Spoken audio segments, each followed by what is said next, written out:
ನಮಸ್ಕಾರ ಸ್ನೇಹಿತರೆ, ತಮ್ಮೆಲ್ಲರಿಗೂ ಸಮೃದ್ಧಿ ಎಜುಕೇಶನ್ಸ್ ಯೂಟ್ಯೂಬ್ ಚಾನಲ್ಗೆ ಆತ್ಮೀಯವಾದ ಸ್ವಾಗತ.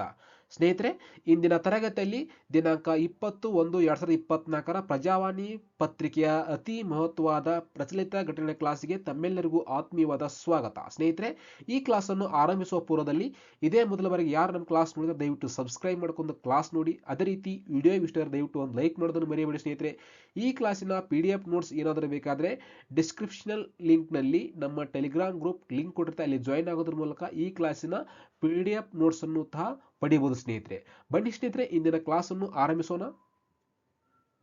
ನೋಡಿ ಸ್ನೇಹಿತರೆ, ಆರ್ಟಿಕಲ್ ಸಾಂಸ್ಕೃತಿಕ ನಾಯಕನಾಗಿ ಬಸವೇಶ್ವರ ಘೋಷಣೆಯು ಆಶಯ ಕೃತಿ ರೂಪಕ್ಕೂ ಬರಲಿ ಅಂತೇಳಿ ಇಂದಿನ ಸಂಪಾದಕೀಯ ಆರ್ಟಿಕಲ್ ಇದೆ. ಸ್ನೇಹಿತರೆ, ಈ ವಿಷಯ ಬಸವೇಶ್ವರರ ಸಾಮಾಜಿಕ ಸುಧಾರಣೆ ಒಂದು ಕ್ರಾಂತಿ, 12ನೇ ಶತಮಾನದಲ್ಲಿ ಒಂದು ಕ್ರಾಂತಿಯನ್ನು ಮಾಡಿದ್ದಾರೆ ಅವರು. ಓಕೆ, 12ನೇ ಶತಮಾನದಲ್ಲಿ ಅನುಭವ ಮಂಟಪವನ್ನು, ಪ್ರಜಾಪ್ರಭುತ್ವ ಮಾದರಿಯನ್ನು ಯಶಸ್ವಿಯಾಗಿ ಜಾರಿ ತಂದ ಪ್ರಥಮ ಸಮಾಜ ಸುಧಾರಕರವರು. ಹೀಗಾಗಿ ಈ ವಿಷಯ ತುಂಬಾ ಇಂಪಾರ್ಟೆಂಟ್ ಇದೆ. ಅದೇ ರೀತಿ ಈ ಬಸವೇಶ್ವರ ವೀರಶೈವ ಲಿಂಗಾಯತ ಸಮುದಾಯದ ಬಗ್ಗೆ ಮೇನ್ಸ್ ಎಕ್ಸಾಮ್ಗೆ, KS ಮೇನ್ಸ್ ಎಕ್ಸಾಮ್ಗೆ ಒಂದು ಪ್ರಬಂಧ ಮಾದರಿಯಲ್ಲಿ ಕೇಳಲಾಗಿತ್ತು. ಓಕೆ, ನೋಡಿ ಇದು ಎಷ್ಟು ಅದರ್ಸ್ ಎಕ್ಸಾಮ್ಗೆ ಎಷ್ಟು ಇಂಪಾರ್ಟೆಂಟ್ ಇದೆ ಅಂದರೆ, ಕರ್ನಾಟಕದ ಈಗಿನ ಯಾವ ನಗರ ಹಿಂದೆ ಚಾಲುಕ್ಯರ ರಾಜಧಾನಿಯಾಗಿತ್ತು? ಅದು ನೋಡಿ, ಒಂದೇದು ಆಪ್ಷನ್ ಸರಿಯಾದ ಆನ್ಸರ್ ಬಸವ ಕಲ್ಯಾಣ. ಅದೇ ರೀತಿ ಅದನ್ನೆಷ್ಟು ಯಾವುದು SDAಗೆ 2015 ಕೇಳಿದ್ರು. ಕಲ್ಯಾಣ ಚಾಲುಕ್ಯರ ಅಧೀನರಾಗಿದ್ದ ರಾಜ್ಯ ಮನೆತನಗಳು ಯಾವ ಅಂತ ಕೇಳಿದ್ದಾರೆ? ಕಾಕತೀಯರು, ಸೇವನರು, ಹೊಯ್ಸಳರು. ನೋಡಿ, 2018ರಲ್ಲಿ SDA ಕೇಳಿದ್ದಾರೆ. ಅದೇ ರೀತಿ ವೀರಶೈವ ಧರ್ಮ ಸ್ಥಾಪಕರಾದ ಬಸವೇಶ್ವರರು ಇವರ ಆಸ್ಥಾನದಲ್ಲಿದ್ದರು. ಕಲ್ಯಾಣ ಚಾಲುಕ್ಯರ ಆಸ್ಥಾನದಲ್ಲಿ ಇದ್ದರು. ನೋಡಿ, ಆರ್ಟಿಕಲ್ ಇಷ್ಟು ಇಂಪಾರ್ಟೆಂಟ್ ಇದೆ. ಹಾಗಾದ್ರೆ ಸ್ನೇಹಿತರೆ, ಸ್ವಲ್ಪ ಕಲ್ಯಾಣ ಚಾಲುಕ್ಯರ ಬಗ್ಗೆ ಸ್ವಲ್ಪ ತಿಳ್ಕೊಬೇಕು. ಬಸವೇಶ್ವರ ಯಾರ ಆಸ್ಥಾನ ಇದ್ದರು? ಕಲ್ಯಾಣ ಚಾಲುಕ್ಯರ ಆಸ್ಥಾನದಾಗಿದ್ದರು.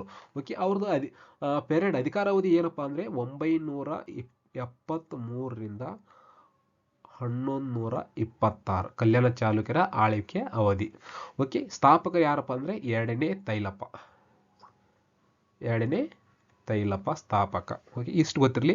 ಇವರದ ರಾಜ್ಯ ಲಾಂಛನ ರಾಜಧಾನಿ ಯಾವ್ದಪ್ಪ ಅಂದ್ರೆ ಮಾನ್ಯಕೇಟ.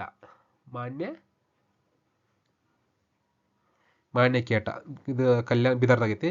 ರಾಜ್ಯ ಲಾಂಛನ ಯಾವ್ದಾಗಿತ್ತಪ್ಪ ಅಂದ್ರೆ ನಂದಿ. ಇವರದ ರಾಜ್ಯ ಲಾಂಛನ ಆಗಿತ್ತು. ಸ್ವಲ್ಪ ಇಷ್ಟು ಮಾಹಿತಿ ಇರ್ಲಿ ನಮಗ. ಸ್ಥಾಪಕರು ಯಾರು, ಯಾವಾಗ ಅಧಿಕಾರಾವಧಿ. ಓಕೆ, ಇಷ್ಟಿರು. ಸತ್ಯಾಶ್ರಯ ಬರ್ತಾರ, ದಸವರ್ಮ ಇಂಪಾರ್ಟೆಂಟ್, ವಿಕ್ರಮಾದಿತ್ಯ, ಸ್ವಲ್ಪ ಸೋಮೇಶ್ವರ, 6ನೇ ವಿಕ್ರಮಾದಿತ್ಯ ಬರ್ತಾರೆ. ಇವು ಸ್ವಲ್ಪ ಇಂಪಾರ್ಟೆಂಟ್ಸ್ ಇದರ ರಾಜರ ಬಗ್ಗೆ ತಿಳ್ಕೊಬೇಕಾಗತ್ತ. ಈಗ ನೆಕ್ಸ್ಟ್ ನಾವು ಆರ್ಟಿಕಲ್ಗೆ ಏನಿದೆ ಅನ್ನೋದು ನೋಡೋಣ. ಆರ್ಟಿಕಲ್ನಲ್ಲಿ ಏನಿದೆ ಅಂದ್ರೆ ಸಂಸ್ಕೃತಿ. ನೋಡಿ, 12ನೇ ಶತಮಾನದ ಬಸವೇಶ್ವರ, ಇಲ್ಲಿ ಆರ್ಟಿಕಲ್ ಇದೆ. ಕರ್ನಾಟಕ ಸಾಂಸ್ಕೃತಿಕ ನಾಯಕ ಎಂದು ರಾಜ್ಯ ಸರ್ಕಾರವು ಘೋಷಣೆ. ಅಂದ್ರೆ ಕರ್ನಾಟಕ ರಾಜ್ಯ ಸರ್ಕಾರವು ರೀಸೆಂಟ್ ಆಗಿ ಶ್ರೀ ಸಿದ್ದರಾಮಯ್ಯ ನೇತೃತ್ವದ ಸರ್ಕಾರವು, ಸಚಿವ ಸಂಪುಟದವು ಒಂದು ಐತಿಹಾಸಿಕ ತೀರ್ಮಾನವನ್ನು ತೆಗೆದುಕೊಂಡು ಬಸವೇಶ್ವರರನ್ನು, ಬಸವ ತತ್ವಗಳನ್ನು ಅನುಸರಿಸಿಕೊಂಡು ಹೋಗುತ್ತಿರುವ ನಮ್ಮ ಸರ್ಕಾರವು ಬಸವೇಶ್ವರರನ್ನು ಕರ್ನಾಟಕದ ಸಾಂಸ್ಕೃತಿಕ ನಾಯಕ ಎಂದು ಘೋಷಿಸಲು ಒಪ್ಪಿಗೆ ನೀಡಿದೆ. ಹೀಗಾಗಿ ಅವ್ರು ರಿಲೇಟೆಡ್ ಆಗಿ ಇಲ್ಲಿವರೆಗೆ ಯಾವ ಪ್ರಶ್ನೆ ಕೇಳಿದಾರೆ ಅನ್ನೋದನ್ನು ಇದಕ್ಕೆ ಸಂಬಂಧಪಟ್ಟ ಮಾಹಿತಿ ಇಲ್ಲಿ ಹಾಕಿದೆ ಸ್ನೇಹಿತರೆ. ಓಕೆ, ಸ್ವಲ್ಪ ನೆಕ್ಸ್ಟ್ ನೋಡೋಣ. ನೋಡಿ, ಅದೇ ರೀತಿ ಇನ್ನೊಂದು ಸ್ವಲ್ಪ ಆಲ್ರೆಡಿ ಇನ್ನೂ ಕ್ವಶನ್ ಕೇಳಿದ್ರೆ ಅದ್ರ ಬಗ್ಗೆ, ಅದನ್ನು ಸ್ವಲ್ಪ ನೋಡ್ಬಿಡೋಣ. ಅದೇ ನೋಡಿ, ಬಸವೇಶ್ವರರು ಜನಿಸಿದ ಸ್ಥಳ.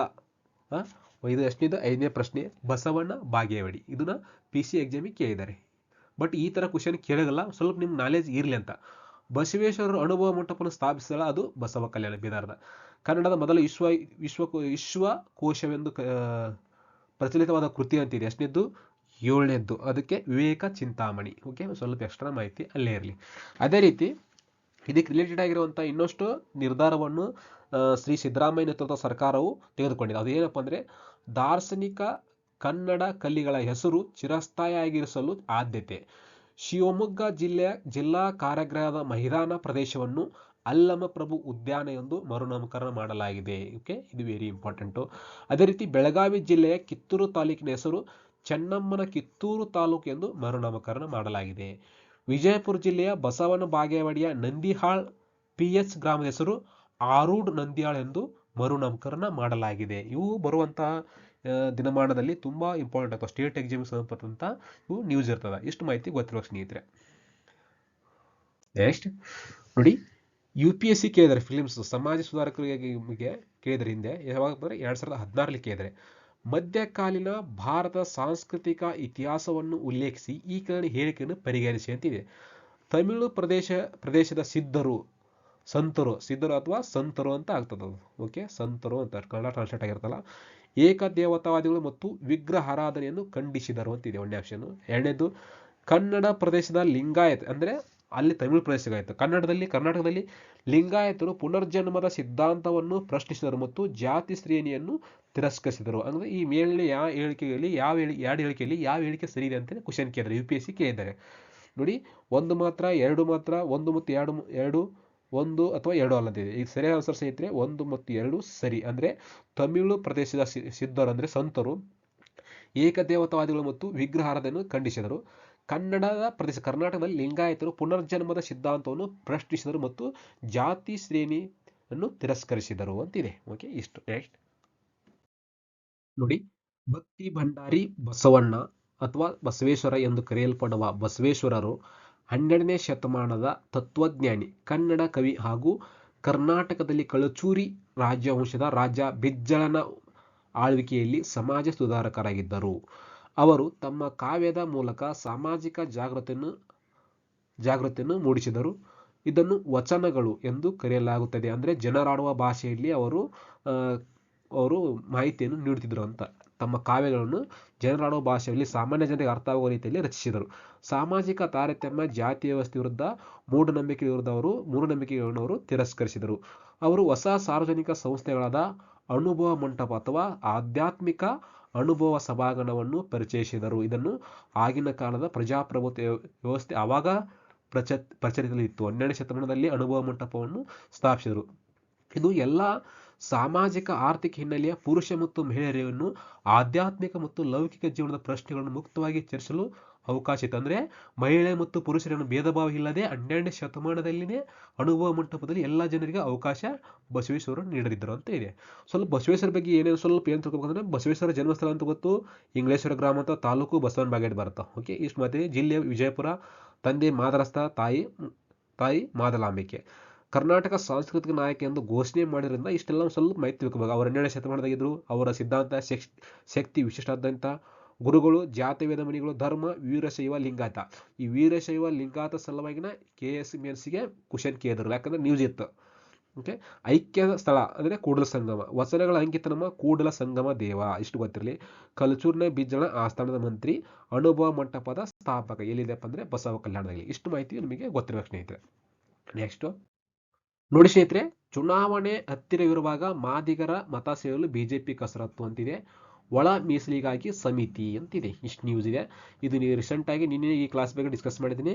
ಕರ್ನಾಟಕದಲ್ಲಿ ಈ ಸಮುದಾಯಕ್ಕೆ ಪರಿಶಿಷ್ಟ ಜಾತಿ ಸಮುದಾಯ ಸ್ಥಾನವನ್ನು ನೀಡಬೇಕಂತೇಳಿ ಅದನ್ನ ರೆಕಮೆಂಡೇಶನ್ ಅನ್ನು ಕೇಂದ್ರ ಸರ್ಕಾರಕ್ಕೆ ರವಾನೆ ಮಾಡಲಾಗಿದೆ. ಈ ಸಮಯದಲ್ಲಿ ತೆಲಂಗಾಣದಲ್ಲಿ ಚುನಾವಣೆ ಪ್ರಚಾರದಲ್ಲಿರುವಂತಹ ಶ್ರೀ ನರೇಂದ್ರ ಮೋದಿ ಅವರು, ದೇಶದ ಪ್ರಧಾನಮಂತ್ರಿಯವರಾದಂಥವರು, ಈ ಮಾದಿಗ ಸಮುದಾಯಕ್ಕೆ ಇದ್ರ ಬಗ್ಗೆ ಅಧ್ಯಯನ ನಡೆಸಲು ಒಂದು ಸಮಿತಿಯನ್ನು ನೇಮಕ ಮಾಡುವ ಭರವಸೆ ನೀಡಿದ್ದಾರೆ. ಹೀಗಾಗಿ ಇದು ಸಂಬಂಧಪಟ್ಟಂತಹ ಪರೀಕ್ಷಾ ದೃಷ್ಟಿಯಿಂದ ನಾವು ಇದರ ಬಗ್ಗೆ ಮಾಹಿತಿ ನೋಡೋಣ. ಸಮುದಾಯದ ಬೇಡಿಕೆ ಏನು? ಪರಿಶಿಷ್ಟ ಜಾತಿಗಳಿಗೆ ನಿಗದಿಯಾದ ಮೀಸಲಾತಿ ಮತ್ತು ಕಲ್ಯಾಣ ಯೋಜನೆಗಳ ಪ್ರಯೋಜನಗಳ ಸಮುದಾಯಗಳಲ್ಲಿ ಸಮಾನವಾಗಿ ಹಂಚಿಕೆಯಾಗುತ್ತಿಲ್ಲ ಅಂತ ಅವ್ರ ಬೇಡಿಕೆ. ಅದನ್ನು ಸರಿಪಡಿಸಬೇಕಂತ ಅವ್ರು ಕೇಳ್ತಾ ಇದ್ದಾರೆ. ಯಾವ ರಾಜ್ಯಗಳಲ್ಲಿ ಬೇಡಿಕೆ ಇದೆ ಅಂದ್ರೆ, ಕರ್ನಾಟಕ, ಆಂಧ್ರ ಪ್ರದೇಶ ಮತ್ತು ತೆಲಂಗಾಣ ರಾಜ್ಯ ಸರ್ಕಾರಗಳಿಂದ ಕೇಂದ್ರ ಸರ್ಕಾರಕ್ಕೆ ಈಗಾಗಲೇ ಬೇಡಿಕೆ ಸಲ್ಲಿಸಲಾಗಿದೆ. ನೋಡಿ, ಒಳ ಮೀಸಲಾತಿ ಕುರಿತು ಸಂವಿಧಾನದ 341 ತಿದ್ದುಪಡಿಗೆ ಮಾಡುವಂತೆ ಕೇಂದ್ರ ಸರ್ಕಾರಕ್ಕೆ ಶಿಫಾರಸು ಮಾಡಲು ಕರ್ನಾಟಕ ಸರ್ಕಾರವು ಸಚಿವ ಸಂಪುಟ ಶಿಫಾರಸು ಮಾಡಿ ಕಳಿಸಿದೆ. ಹಾಗಾದ್ರೆ ಆರ್ಟಿಕಲ್ 341 ಏನ್ ಹೇಳುತ್ತದ ಅಂದ್ರೆ, ಇದನ್ನ ತಿಳ್ಕೊಬೇಕು ನಾವು. ಇದೇ ಮೇನ್ ಪಾಯಿಂಟ್. ಭಾರತ ಸಂವಿಧಾನದ ಆರ್ಟಿಕಲ್ 341 ರಾಜ್ಯ ಇರಬಹುದು ಅಥವಾ ಕೇಂದ್ರಾಡಳಿತ ಪ್ರದೇಶ ಪ್ರದೇಶದಲ್ಲಿ ಕೆಲವು ಜಾತಿಗಳು ಮತ್ತು ವರ್ಗಗಳನ್ನು ಪರಿಶಿಷ್ಟ ಜಾತಿ ಅಂದ್ರೆ SC ST ಜಾತಿಗಳೆಂದು ಘೋಷಿಸಲು ಯಾರಿಗೆ ಅಧಿಕಾರ ಇದೆ? ರಾಷ್ಟ್ರಪತಿಯವರಿಗೆ ಅಧಿಕಾರ ನೀಡುತ್ತದೆ. ಸಂಸತ್ತು ಯಾವುದೇ ಜಾತಿ ಅಥವಾ ಪಂಗಡಗಳನ್ನು ಪಟ್ಟಿಯಿಂದ ಸೇರಿಸಬಹುದು ಅಥವಾ ಹೊರಗಿಡಬಹುದು. ಸಂಸತ್ತು ಯಾವುದೇ ಒಂದು ಸಮುದಾಯವನ್ನು SC ST ಸೇರಿಸಬಹುದು ಅಥವಾ ST ST ಹೊರಗೆ ಇಡಬಹುದು. ಓಕೆ, ಹೀಗಾಗಿ ಇವ್ರು ಏನ್ ಮಾಡ್ತಾ ಇದಾರಪ್ಪ ಅಂದ್ರೆ, ಎಲ್ಲಾ ರಾಜ್ಯಗಳು ಈ ಮೇಲಿನ ರಾಜ್ಯಗಳು ಏನ್ ಮಾಡ್ತಾವ ಅಂದ್ರೆ, ಒಂದು ಕೇಂದ್ರ ಸರ್ಕಾರ ಒತ್ತಡ ಇರ್ತದೆ. ಅದನ್ನ ಸೇರಿಸುವ ಅಧಿಕಾರ ಯಾರಿಗಿದೆ ಅಂದ್ರೆ ರಾಷ್ಟ್ರಪತಿಗೆ ಇದೆಯಾ. ಅದಕ್ಕೆ ಅವಕಾಶ ಮಾಡಿಕೊಟ್ಟು ವಿಧಿ ಯಾವುದು? 341ನೇ ವಿಧಿ. ಇದು ವೆರಿ ಇಂಪಾರ್ಟೆಂಟ್ ಆಗ್ತದ. ಇದಕ್ಕೆ ಕೇಂದ್ರ ಸರ್ಕಾರದಲ್ಲಿ ಎಲ್ಲಾ ರಾಜ್ಯಗಳು ಒತ್ತಡ ಹೇರಿ ಮಾದಿಗ ಸಮುದಾಯಕ್ಕೆ ನ್ಯಾಯ ಕೊಡಿಸಲು ಹೋರಾಟ ಮಾಡ್ತಿದೆ. ಇದಕ್ಕೆ ಸಂಬಂಧಪಟ್ಟ ಸ್ವಲ್ಪ ಮಾಹಿತಿ ನೆಕ್ಸ್ಟ್ ಸ್ಲೈಡ್ ನೋಡೋಣ. ನೋಡಿ, ಪರಿಶಿಷ್ಟ ಜಾತಿ ಉನ್ನತಿಗಾಗಿ ಇವಾಗ ಸಂವಿಧಾನಿಕವಾಗಿ ನಿಬಂಧನೆಗಳು ಯಾವ ಕೊಟ್ಟಿದ್ದಾರೆ ಅಂದರೆ ಆರ್ಟಿಕಲ್ 15 ಕ್ಲಾಸ್ 4 ಅವರ ಪ್ರಗತಿಗೆ ವಿಶೇಷ ನಿಬಂಧನೆಗಳನ್ನು ಉಲ್ಲೇಖಿಸಿದೆ. ಅಂದರೆ ಅಭಿವೃದ್ಧಿಗಾಗಿ. ಅನುಚ್ಛೇದ 16 4A ರಾಜ್ಯದ ಅಡಿಯಲ್ಲಿನ ಸೇವೆಗಳಲ್ಲಿ ಸಮರ್ಪಕವಾಗಿ ಪ್ರಾತಿನಿಧ್ಯವನ್ನು ಹೊಂದಿರುವ SC/STಗಳ ಪರವಾಗಿ ಯಾವುದೇ ವರ್ಗ ಅಥವಾ ವರ್ಗದ ಹುದ್ದೆಗಳಿಗೆ ಬಡ್ತಿಯ ವಿಷಯಗಳಲ್ಲಿ ಮೀಸಲಾತಿ ಕುರಿತು ಮಾತನಾಡುತ್ತದೆ ಅಂತಿದೆ. ಅನುಚ್ಛೇದ 46ರ ಪ್ರಕಾರ ರಾಜ್ಯವು ದುರ್ಬಲ ವರ್ಗದ ಜನರ ಶೈಕ್ಷಣಿಕ ಮತ್ತು ಆರ್ಥಿಕ ಹಿತಾಸಕ್ತಿಗಳನ್ನು ವಿಶೇಷ ಕಾಳಜಿಯಿಂದ ಉತ್ತೇಜಿಸಲು ಮತ್ತು ನಿರ್ದಿಷ್ಟ ಪರಿಶಿಷ್ಟ ಜಾತಿಗಳ ಮತ್ತು ಪರಿಶಿಷ್ಟ ಪಂಗಡಗಳಿಗೆ ಮತ್ತು ಸಾಮಾಜಿಕ ಅನ್ಯಾಯ ಮತ್ತು ಎಲ್ಲ ರೀತಿಯ ಶೋಷಣೆಯಿಂದ ಅವರನ್ನು ರಕ್ಷಿಸಲು ಬಯಸುತ್ತದೆ. ಅದೇ ರೀತಿ ಅನುಚ್ಛೇದ 17 ಅಸ್ಪೃಶ್ಯತೆಯನ್ನು ನಿರ್ಮೂಲನೆ ಮಾಡುತ್ತದೆ. ಅಂದರೆ ಪರಿಶಿಷ್ಟ ಜಾತಿಯ ಉನ್ನತಿಗಾಗಿ ಸಾಂವಿಧಾನಿಕ ಸವಲತ್ತು ಏನೇನು ಅವರ ನಿಬಂಧನೆಗಳನ್ನು ನೀಡಿದರೆ ಆಲ್ರೆಡಿ ಅನ್ನೋದು ಸ್ವಲ್ಪ ಮಾಹಿತಿ ಗೊತ್ತಿರಬೇಕು ನಮಗೆ. ನೆಕ್ಸ್ಟ್ ನೋಡಿ, ಪರಿಚ್ಛೇದ 335 ಅನುಸೂಚಿತ ಜಾತಿಗಳು ಮತ್ತು ಪರಿಶಿಷ್ಟ ಪಂಗಡಗಳ ಸದಸ್ಯರು ಹಕ್ಕುಗಳನ್ನು ಪರಿಗಣನೆಗೆ ತೆಗೆದುಕೊಳ್ಳಬೇಕು. ಆಡಳಿತದ ದಕ್ಷತೆಯ ನಿರ್ವಹಣೆಯೊಂದಿಗೆ ಒಕ್ಕೂಟದ ವ್ಯವಹಾರಗಳಿಗೆ ಸಂಬಂಧಿಸಿದಂತೆ ಸೇವೆಗಳು ಮತ್ತು ಹುದ್ದೆಗಳಿಗೆ ನೇಮಕಾತಿಯನ್ನು ಮಾಡುವಲ್ಲಿ ಅಥವಾ ಒಂದು ರಾಜ್ಯದ ಹುದ್ದೆಯನ್ನು ನೀಡುವಲ್ಲಿ ಸಂವಿಧಾನದ ಅನುಚ್ಛೇದ 330 ಅನುಚ್ಛೇದ 332 ಅನುಕ್ರಮವಾಗಿ ಪರಿಶಿಷ್ಟ ಜಾತಿಗಳು ಮತ್ತು ಪರಿಶಿಷ್ಟ ಪಂಗಡಗಳ ಪರವಾಗಿ ಜನರ ಸದನದಲ್ಲಿ ಮತ್ತು ರಾಜ್ಯಗಳ ಶಾಸಕಾಂಗ ಸಭೆಗಳಲ್ಲಿ ಮೀಸಲಾತಿಯನ್ನು ಒದಗಿಸುತ್ತದೆ. ಅದೇ ರೀತಿ ಪಂಚಾಯತ್ ರಾಜ್ಗೆ ಸಂಬಂಧಪಟ್ಟಂತಹ ಪುರಸಭೆಯಲ್ಲಿರಬಹುದು, ಸ್ಥಳೀಯ ಸಂಸ್ಥೆಗಳಲ್ಲಿ ಅವರಿಗೆ SC/ST ಸಮುದಾಯಗಳಿಗೆ ಮೀಸಲಾತಿಯನ್ನು ಕಲ್ಪಿಸಲಾಗಿದೆ ಮತ್ತು ಒದಗಿಸಲಾಗಿದೆ. ಇಷ್ಟು ಮಾಹಿತಿ ಒಂದು ಸ್ವಲ್ಪ ಗೊತ್ತಿರಲಿ. ನೋಡಿ, ಸಮುದಾಯವು ಐತಿಹಾಸಿಕವಾಗಿ ಕರಕುಶಲ, ಚರ್ಮದ ಕೆಲಸ, ಟ್ಯಾನರಿ ಮತ್ತು ಕೃಷಿಯಲ್ಲಿ ಕೆಲಸ ಮಾಡಿದೆ. ಆದರೆ ವರ್ಷಗಳಲ್ಲಿ ರಾಜಕೀಯ, ಸರ್ಕಾರಿ ಸೇವೆಗಳಲ್ಲಿ ಮತ್ತು ಶಿಕ್ಷಣದ ಪಾತ್ರದಲ್ಲಿ ತೆಗೆದುಕೊಳ್ಳಲಾಯಿತು. ಅಂದರೆ ಅವರಿಗೆ ಕೆಲವು ಇದರಿಂದ ಅವರಿಗೆ ಸವಲತ್ತಿನಿಂದ ಹೊರಗಿಡಲಾಗಿದೆ ಅಂತ ಅವ್ರ ಬೇಡಿಕೆ. 2011ರ ಜನಗಣತಿಯ ಪ್ರಕಾರ ಅವಿಭಜಿತ ಆಂಧ್ರ ಪ್ರದೇಶದಲ್ಲಿ 2014ರಲ್ಲಿ ತೆಲಂಗಾಣಕ್ಕಿಂತ ಮೊದಲು ಈ ಸಮುದಾಯವು ಪರಿಶಿಷ್ಟ ಜಾತಿ SC ಜನಸಂಖ್ಯೆ 48% ಹೆಚ್ಚು. ತೆಲಂಗಾಣದಲ್ಲಿ ಈ ಸಮುದಾಯದ ಒಟ್ಟು ಕನಿಷ್ಠ 40%ರಷ್ಟಿದೆ. ಕರ್ನಾಟಕ, ಆಂಧ್ರ ಪ್ರದೇಶ ಮತ್ತು ತೆಲಂಗಾಣ ರಾಜ್ಯ ಸರ್ಕಾರಗಳಿಂದ ಕೇಂದ್ರ ಸರ್ಕಾರಕ್ಕೆ ಈಗಾಗಲೇ ಪ್ರಸ್ತಾವ ಸಲ್ಲಿಕೆ. ಒಳ ಮೀಸಲಾತಿ ಕುರಿತು ಸಂವಿಧಾನದ ಅನುಚ್ಛೇದ 341ಕ್ಕೆ ತಿದ್ದುಪಡಿ ಮಾಡುವಂತೆ ಕೇಂದ್ರ ಸರ್ಕಾರಕ್ಕೆ ಶಿಫಾರಸು ಮಾಡಲು ಕರ್ನಾಟಕ ಸರ್ಕಾರದ ಸಚಿವ ಸಂಪುಟವು ಸಭೆಯಿಂದ ಗುರುವಾರವಷ್ಟೇ ತೀರ್ಮಾನವಾಗಿದೆ. ಅಂದರೆ 19 ತಾರೀಕಿಗೆ ತೀರ್ಮಾನವಾಗಿದೆ. ನೋಡಿ, 341 ಏನಪ್ಪಾ ಅಂದರೆ ರಾಷ್ಟ್ರಪತಿಯವರು ಯಾವುದೇ ಒಂದು ರಾಜ್ಯದ ಕೇಂದ್ರಾಡಳಿತ ಪ್ರದೇಶದ ಒಂದು ಸಮುದಾಯವನ್ನು ಅವರು SC/ST ಸೇರಿಸಬಹುದು, ಇಲ್ಲವೇ ಒಂದು ಸಮುದಾಯವನ್ನು SC/ST ಹೊರಗೆ ಇಡಬಹುದು. ಸಂಸತ್ತು ಅದನ್ನು ಅಲ್ಲಿ ಸಂಸತ್ನಲ್ಲಿ ಯಾವುದೇ ಇದನ್ನ ಮಾಡಿ ಅಮೆಂಡ್ಮೆಂಟ್ ಮಾಡಿ ಸೇರಿಸೋದ್ರ ಮೂಲಕ ಅದನ್ನು ಸೇರಿಸಬಹುದು ಅಂತೇಳಿ 341ನೇ ವಿಧಿ ಇರುತ್ತದೆ. ಇದು ಮಾಹಿತಿ ಗೊತ್ತಿರಲಿ. ಓಕೆ, ನೆಕ್ಸ್ಟ್ ನೋಡಿ, ಕೇಂದ್ರ ಸಂವಹನ ಸಚಿವ ಅಶ್ವಿನಿ ವೈಷ್ಣವ್ ಹೇಳಿಕೆ. ಡಿಸೆಂಬರ್ ದೇಶೀಯ ಚಿಪ್ ಲಭ್ಯ. ದೇಶೀಯವಾಗಿ ಚಿಪ್ ತಯಾರಿಸುವ ಕೆಲಸ ಡಿಸೆಂಬರ್ ಒಳಗೆ ಆರಂಭ ಸಿಗಲಿದೆ ಅಂತ ಹೇಳ್ತಿದ್ದಾರೆ. ಕೇಂದ್ರ ಸರ್ಕಾರವು 2022 ಜನವರಿಯಲ್ಲಿ ಸೆಮಿಕಂಡಕ್ಟರ್ ನೀತಿಯನ್ನು ಅನುಷ್ಠಾನಗೊಳಿಸಿದೆ. ಅಂದರೆ ಯಾವ ವರ್ಷ ಅನ್ನೋದು ಗೊತ್ತಿರಬೇಕು. ಓಕೆ, ಸೆಮಿಕಂಡಕ್ಟರ್ ನೀತಿ ಯಾವ ವರ್ಷ ಆರಂಭಿಸಿದಪ್ಪ ಅಂದರೆ 2022ರಲ್ಲಿ ಆರಂಭಿಸಿದೆ. ನೋಡಿ, ಇದಕ್ಕೆ ಸಂಬಂಧಪಟ್ಟ ಸ್ವಲ್ಪ ಕ್ವಶನ್ ಕೇಳಿದ್ದೆ, ನೋಡೋಣ. ಲೇಸರ್ ಪ್ರಿಂಟರ್ನಲ್ಲಿ ಕೆಳಗಿನ ಯಾವ ಲೇಸರ್ ಪ್ರಕಾರವನ್ನು ಬಳಸಲಾಗುತ್ತದೆ ಅಂತೇಳಿ 2008ರಲ್ಲಿ UPSC ಕೇಳಿದ್ದಾರೆ. ಅದೇ ರೀತಿ ಸೆಮಿಕಂಡಕ್ಟರ್ ನೀತಿಯನ್ನು ಕೇಂದ್ರ ಸರ್ಕಾರ ಯಾವ ವರ್ಷ ಜಾರಿ ತಂದಿದೆ ಅನ್ನೋದು 2022. ಇದು ನಿಮಗೆ ಗೊತ್ತಿರಲಿ. ಯಾಕಂದರೆ ಈ ಆರ್ಟಿಕಲ್ ಸಂಬಂಧಪಟ್ಟ ಸ್ವಲ್ಪ ಹೆಚ್ಚಿನ ಮಾಹಿತಿ ಸರ್ಚ್ ಮಾಡೋ ಸಂದರ್ಭದಲ್ಲಿ ಗೂಗಲ್ನಲ್ಲಿ ಈ ಕ್ವಶನ್ ನನಗೆ ಸಿಕ್ತು, ಇದಕ್ಕೆ ಇಂಪಾರ್ಟೆಂಟ್ ಅನಿಸ್ತು, ಅದನ್ನು ನಿಮಗೆ ಹೇಳ್ತಾ ಇದ್ದೀನಿ ಸ್ನೇಹಿತರೆ. ನೋಡಿ, ಇದಕ್ಕೆ ಸರಿ ಆಪ್ಷನ್ ಇದೆ. ಡೈ ಲೇಸರ್ ಇದೆ, ಗ್ಯಾಸ್ ಲೇಸರ್ ಇದೆ, ಸೆಮಿಕಂಡಕ್ಟರ್ ಲೇಸರ್ ಇದೆ, ಎಕ್ಸಿಮರ್ ಲೇಸರ್ ಇದೆ. ಇದಕ್ಕೆ ಸರಿಯಾದ ಆನ್ಸರ್ ಸ್ನೇಹಿತರೆ ಸೆಮಿಕಂಡಕ್ಟರ್ ಲೇಸರ್. ಓಕೆ, ಅಲ್ಲೇ ಆರ್ಟಿಕಲ್ ಏನಿದೆ, ಡಿಸೆಂಬರ್ಗೆ ದೇಶೀಯ ಚಿಪ್ ಲಭ್ಯ. ಅದೇ ಸೆಮಿಕಂಡಕ್ಟರ್ ನೀತಿ ಜಾರಿಯಾಗಿದೆ ಯಾವಾಗ 2022. ನೋಡಿ, ಕ್ವಶನ್ ಏನಿದೆ, ಲೇಸರ್ ಪ್ರಿಂಟರ್ನಲ್ಲಿ ಕೆಳಗಡೆ ಯಾವ ಲೇಸರ್ ಪ್ರಕಾರ ಬಳಸಲಾಗ್ತದೆ ಅಂದರೆ ಸೆಮಿಕಂಡಕ್ಟರ್ ಲೇಸರ್. ಇದನ್ನು 2024ರ ಡಿಸೆಂಬರ್ 7ಗೆ ದೇಶೀಯವಾಗಿ ಅಭಿವೃದ್ಧಿ ಮಾಡಿದ್ದು ಲಭ್ಯ ಆಗ್ತಿದೆ. ದೇಶದಲ್ಲಿ ಲಭ್ಯ ಆಗ್ತಿದೆ. ಅಂದರೆ ಈ ದೇಶದಿಂದ ಕೊಂಡ್ಕೊಂಡು ಇದು ದೇಶದಲ್ಲೇ ಲಭ್ಯ ಆಗ್ತದೆ ಅಂತ ಹೇಳ್ತಾ ಇದ್ದಾರೆ. ಓಕೆ, ಇಷ್ಟು ಇದರ ಸಂಬಂಧಪಟ್ಟ ಸ್ವಲ್ಪ ಮಾಹಿತಿ ನೋಡೋಣ. ನೋಡಿ, ವಿಶ್ವದ ಹಲವು ರಾಷ್ಟ್ರಗಳು ಸೆಮಿಕಂಡಕ್ಟರ್ ನೀತಿಯನ್ನು ಅಳವಡಿಸಿಕೊಂಡಿವೆ, ಆದರೆ ಭಾರತದಷ್ಟು ಪ್ರಗತಿ ಸಾಧಿಸಲು ಅವುಗಳಿಗೆ ಸಾಧ್ಯವಾಗಿಲ್ಲ ಅಂತೇಳಿ ಕೇಂದ್ರ ಸಂವಹನ ಮತ್ತು IT ಸಚಿವ ಅಶ್ವಿನಿ ವೈಷ್ಣವ್ ಹೇಳಿದ್ದಾರೆ. ಓಕೆ, ನೆಕ್ಸ್ಟ್ ಸುದ್ದಿಯಲ್ಲಿ ಏಕೆ. ಇತ್ತೀಚೆಗೆ ಎಲೆಕ್ಟ್ರಾನಿಕ್ಸ್ ಮತ್ತು ಮಾಹಿತಿ ತಂತ್ರಜ್ಞಾನ ಸಚಿವಾಲಯವು ಬೆಂಗಳೂರಿನಲ್ಲಿ ಇಂಡಿಯಾ ಸೆಮಿಕಂಡಕ್ಟರ್ ಮಿಷನ್ ಅಡಿಯಲ್ಲಿ ಮೊಟ್ಟಮೊದಲ ಸೆಮಿಕಾನ್ ಇಂಡಿಯಾ 2022 ಸಮ್ಮೇಳನವನ್ನು ಉದ್ಘಾಟಿಸಿದೆ. ಎಲೆಕ್ಟ್ರಾನಿಕ್ಸ್ ಉತ್ಪಾದನೆ, ಸೆಮಿಕಂಡಕ್ಟರ್ ವಿನ್ಯಾಸ, ಉತ್ಪಾದನೆ ಮತ್ತು ನಾವೀನ್ಯತೆಯನ್ನು ಭಾರತದಲ್ಲಿ ಮುಂಚೂಣಿಯಲ್ಲಿರುವಂತೆ ಮಾಡಲು ಪ್ರಧಾನಮಂತ್ರಿಯವರ ದೂರದೃಷ್ಟಿಯ ಮುಂದಕ್ಕೆ ಕೊಂಡೊಯ್ಯಲು ಸೆಮಿಕಾನ್ ಇಂಡಿಯಾ 2022 ಅನ್ನು ಆಯೋಜಿಸಿದೆ. ಈ ಸಮ್ಮೇಳನದ ಥೀಮ್ ಕ್ಯಾಟಲೈಸಿಂಗ್ ಇಂಡಿಯನ್ ಸೆಮಿಕಂಡಕ್ಟರ್ ಇಕೋಸಿಸ್ಟಮ್. ಇದರ ಇನ್ಫಾರ್ಮೇಶನ್ ಇಷ್ಟು ಮಾಹಿತಿ ಗೊತ್ತಿರಲಿ. ನೋಡಿ ಸ್ನೇಹಿತರೆ, ಒಂದು ಇಂಪಾರ್ಟೆಂಟ್ ಕ್ವಶನ್ ಇದೆ. Which of the following organisations have signed an agreement to focus on mainstreaming millets and supporting India in taking lead global in knowledge exchanging using the opportunity of 2023 as an international year of millets. ಅಂತಾರಾಷ್ಟ್ರೀಯ ಸಿರಿಧಾನ್ಯಗಳ ವರ್ಷವನ್ನು ಭಾರತ ಸರ್ಕಾರವು 2023 ಘೋಷಿಸಿದೆ. ಇದು ಸಂಬಂಧಪಟ್ಟಂತ ಈ ಕೆಳಗಿನ ಯಾವ ಹೇಳಿಕೆ ಸರಿಯಾಗಿದೆ ಅಂತಿದೆ. ಯಾವ ಆರ್ಗನೈಸೇಷನ್ ಭಾರತ ಸಪೋರ್ಟ್ ಮಾಡಿದೆ ಅಂತಿದೆ. ನೋಡಿ ಸ್ನೇಹಿತರೆ, ಇದಕ್ಕೆ ಸರಿಯಾದ ಆನ್ಸರ್ ಡಿ ಆಪ್ಷನ್ ಸರಿ. NITI Aayog and United Nations food Programme UNWFP ಅನ್ನೋದು ಸರಿಯಾದ ಆನ್ಸರ್. ಇದು ವೆರಿ ಇಂಪಾರ್ಟೆಂಟು. ಸಿರಿಧಾನ್ಯಗಳ ವರ್ಷ ಭಾರತದ 2023 ಸಿರಿಧಾನ್ಯಗಳ ವರ್ಷ ಒಂದು ಘೋಷಣೆ ಮಾಡಿದೆ. ಓಕೆ, ಇದಕ್ಕೆ ಸಂಬಂಧಪಟ್ಟಂತ ಸ್ವಲ್ಪ ಮಾಹಿತಿ ನೆಕ್ಸ್ಟ್ ನೋಡೋದು, ಯಾಕಂದ್ರೆ ಇದು ಇಂಪಾರ್ಟೆಂಟ್ ಆಗ್ತದ. ನೋಡಿ, ಅಲ್ಲೇ ನೀತಿ ಆಯೋಗ ಬಂತು, ಓಕೆ, ಮತ್ತು UNWFP ಬಂತು. ಅದರ ಬಗ್ಗೆ ಸ್ವಲ್ಪ ಮಾಹಿತಿ ನೋಡ್ಕೊಳ್ಳೇಬೇಕು. NITI Aayog and United Nations food programme partnership, ಎರಡು ಪಾರ್ಟ್ನರ್ಶಿಪ್ ಮಾಡಿದೆ. ಆಬ್ಜೆಕ್ಟಿವ್ ಅಂದ್ರೆ ಏನು ಉದ್ದೇಶ?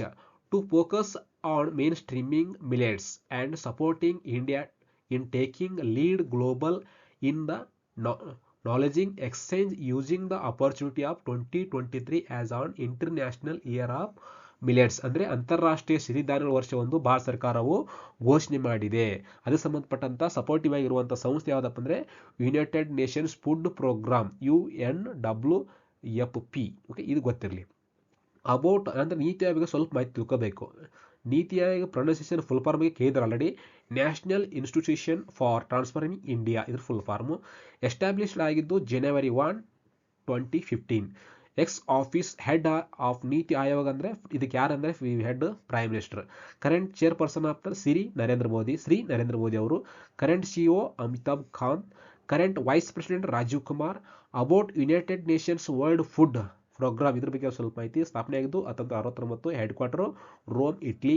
Executive director David Beasley. ಇಷ್ಟು ಮಾಹಿತಿ ಗೊತ್ತಿರಬೇಕು ಸ್ನೇಹಿತರೆ ಇದಕ್ಕೆ ಸಂಬಂಧಪಟ್ಟಂತೆ. ಇನ್ನು ಸ್ವಲ್ಪ ಯಾಡ್ ಮಾಡ್ಕೋಕಪ್ಪ ಅಂದ್ರೆ 2023 ಸಿರಿಧಾನ್ಯ ವರ್ಷ ಎಂದು ಘೋಷಣೆ ಮಾಡಿದೆ ಭಾರತ ಸರ್ಕಾರವು. ಅದೇ ರೀತಿ ಸಿರಿಧಾನ್ಯಗಳ ಸಂಶೋಧನಾ ಕೇಂದ್ರ ಎಲ್ಲಿದೆ ಅಂತ ಅದು ಇಂಪಾರ್ಟೆಂಟ್ ಆಗ್ತದೆ. ನಮ್ಮ ಭಾರತದ ಅದು ಹೈದರಾಬಾದ್ನಲ್ಲಿದೆ. ಸಿರಿಧಾನ್ಯಗಳ ಸಂಶೋಧನಾ ಕೇಂದ್ರ ಎಲ್ಲಿದೆ? ಹೈದರಾಬಾದ್. ಇಷ್ಟು ಗೊತ್ತಿರಲಿ. ಜಾಗತಿಕ ಸಿರಿಧಾನ್ಯಗಳ ಸಮ್ಮೇಳನ ಎಲ್ಲಿ ನಡೀತಪ್ಪ ಅಂದ್ರೆ ದೆಹಲಿ. ಪಂಚವಾರ್ಷಿಕ ಸಿರಿಧಾನ್ಯ ಯೋಜನೆ ಯಾವ ರಾಜ್ಯಕ್ಕೆ ಸಂಬಂಧಪಟ್ಟಪ್ಪ ಅಂದ್ರೆ ಅದು ತಮಿಳುನಾಡು. ಪಂಚವಾರ್ಷಿಕ ಸಿರಿಧಾನ್ಯ ಯೋಜನೆ ತಮಿಳುನಾಡಿಗೆ ಸಂಬಂಧಪಟ್ಟದ. ಇಷ್ಟು ಮಾಹಿತಿ ಆಗ್ತದೆ. ನೋಡಿ, ಇಲ್ಲೇ ಒಂದು ಸ್ವಲ್ಪ ಕ್ವಶನ್, ಇನ್ನೊಂದು ಕ್ವಶನ್ ಇದೆ.